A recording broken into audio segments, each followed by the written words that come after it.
నేను ఎప్పుడు నా భార్యకి తెలియని అనుకున్నాను. స్కూల్లో సైన్స్ మ్యూజియం ఉంది.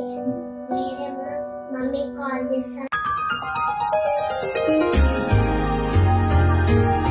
నేను చేసేది నాకు సరిపోవట్లేదా, లేక నా స్థాయికి మించి నేను బిజినెస్గా బతకాలనుకుంటున్నాను?